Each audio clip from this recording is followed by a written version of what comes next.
सा गरजे हम, सावन सा बरसे हम, सूरज सा चमके हम, स्कूल चले हम, स्कूल चले हम। गुड मॉर्निंग बच्चों। तो हम जो है आपकी साइंस का तीसरा चैप्टर पढ़ रहे हैं, एसिड्स बेसिस एंड सॉल्ट्स। ठीक है, देखो हमने एसिड्स के बारे में प्रीवियस चैप्टर्स में पढ़ा। ठीक है, जैसे कि हमने एसिड्स के बारे में क्या क्या पढ़ा, एसिड को हमने एक्सप्लेन किया, इन डिटेल पढ़ा एसिड्स के बारे में। उसके बाद डिफरेंट केमिकल फार्मूलाज पढ़े, प्रॉपर्टीज़ एसिड्स की पढ़ी, फिजिकल प्रॉपर्टीज़ पढ़ी, केमिकल प्रॉपर्टीज़ पढ़ी। ठीक है, तो उसके बाद कोरोजिव नेचर पढ़े हम एसिड्स के।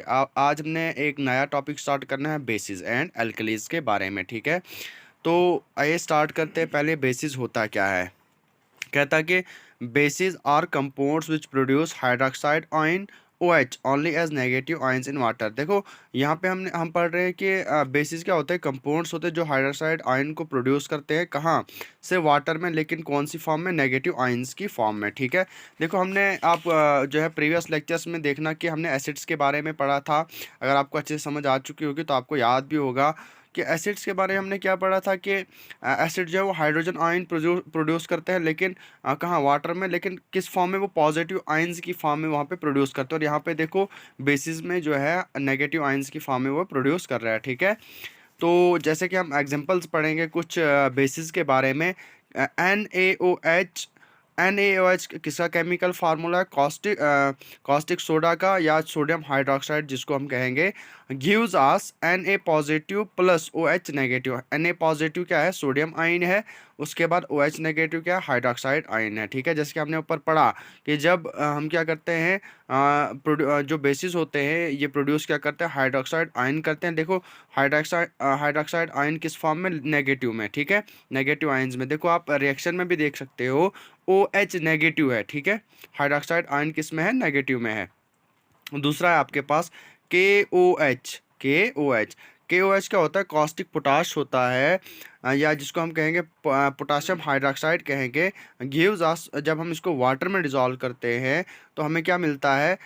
जो हमारे पास रिएक्टेंट्स होते हैं वो होते हैं K positive, means potassium ion होता है, और प्लस क्या होता है हमारे पास? हाइड्रोक्साइड आयन होता है नेगेटिव की फॉर्म में, नेगेटिव आयन्स होते हैं। उसके बाद है CaOH2 किसका केमिकल फार्मूला? स्लेकेट लाइम का, या जिसको हम कैल्शियम हाइड्रोक्साइड भी कहते हैं। जब हम इसको वाटर में डिज़ोल्व करेंगे तो हमें क्या मिलेगा? Ca2 plus, means that calcium ion किस फॉर्म में मिलेगा? पॉजिटिव फॉर्म में मिलेगा। उसके बाद हाइड्रोक्साइड आयन मिलेगा जो नेगेटिव फॉर्म में होगा। ठीक है, या जिनको हम नेगेटिव आयन्स कहेंगे। From the above reactions, it is evident that hydroxide ion is the common factor in all the compounds. Thus, all these are bases. कहता कि जो हमने ऊपर ये दो तीन रिएक्शंस जो हमने पढ़ी, देखो हर एक में एक चीज़ कॉमन है। वो क्या है? OH negative. देखो पहले में भी OH नेगेटिव कॉमन है, सेकंड में भी OH नेगेटिव है, और थर्ड में भी क्या है? OH नेगेटिव है। तो कहता कि इससे हमें पता चला कि ये सब क्या है? बेसिस हैं। क्योंकि हमने देखो पहले ही पढ़ा था कि जब हम इसको कहाँ पानी में डिज़ोल्व करेंगे तो क्या आएगा? वहाँ से हाइड्रोक्साइड आयन होगा उसमें, तो वो किस फॉर्म में आएगा? नेगेटिव आयंस की फॉर्म में। ठीक है, तो अब हम पढ़ेंगे एल्कलीज के बारे में। एल्कलीज क्या होता है? बेसिस। देखो ये भी बेसिस ही होती हैं, एल्कलीज भी बेसिस ही होती हैं। और which are soluble in water are called alkalis. जो वाटर में क्या होते हैं? सॉल्युबल होती हैं, घुल जाती हैं, तो उनको हम एल्कलीज कहते हैं। जैसे एग्जांपल्स हैं, फॉर एग्जांपल NaOH है, सोडियम हाइड्रोक्साइड है, KOH है, पोटाशियम हाइड्रोक्साइड है। उसके बाद CaOH2 है, कैल्शियम हाइड्रोक्साइड है, NH4OH है। उसके बाद है MgOH2 एट्सेट्रा। ये सब क्या है? एल्कलीज हैं जो वाटर में क्या होती हैं? सॉल्युबल रहती हैं। ठीक है, उसके बाद हम पढ़ेंगे स्ट्रॉन्ग एंड वीक बेसिस। पीछे हमने पढ़ा था प्रीवियस लेक्चर्स में स्ट्रॉन्ग एंड वीक एसिड्स के बारे में। यहाँ पे हमने पढ़ना है स्ट्रॉन्ग एंड वीक बेसिस के बारे में। The oxides and hydroxide of sodium and potassium are strong bases. कहता जो ऑक्साइड्स हैं और हाइड्रोक्साइड्स हैं, लेकिन किसके? सोडियम और पोटाशियम के, उनको हम क्या कहेंगे? स्ट्रॉन्ग बेसिस कहते हैं या कहेंगे। ठीक है, they are soluble in water. अब ये जो ऑक्साइड्स हैं और हाइड्रोक्साइड्स हैं ये वाटर में क्या होते हैं? सॉल्युबल रहते हैं। जैसे कि एग्जांपल्स यहाँ पे इन्होंने दी है, NaOH सोडियम हाइड्रोक्साइड ने यहाँ पे एग्जांपल दी हुई है।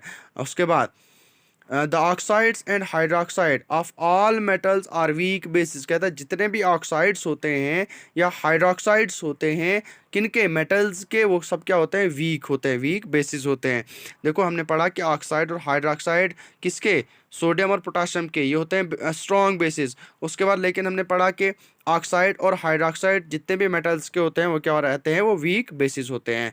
कहता दे आर आइदर सॉल्युबल और इनसॉल्युबल इन वाटर। कहता कि या तो वो वाटर में सॉल्युबल होंगे या नहीं भी होंगे। जैसे कि एग्जांपल यहाँ पे दिया है इन्होंने NH4OH, ठीक है, अमोनियम हाइड्रोक्साइड। तो ये थे बच्चों आज का टॉपिक, बेसिस के बारे में और अल्कलीज के बारे में हमने पढ़ा। तो कल हम पढ़ेंगे केमिकल फार्मूला, जितने भी बेसिस आपके सिलेबस में उसके बारे में हम पढ़ेंगे, ठीक है।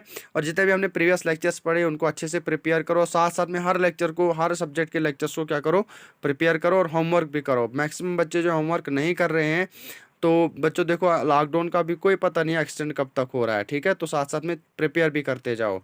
चलो, थैंक यू।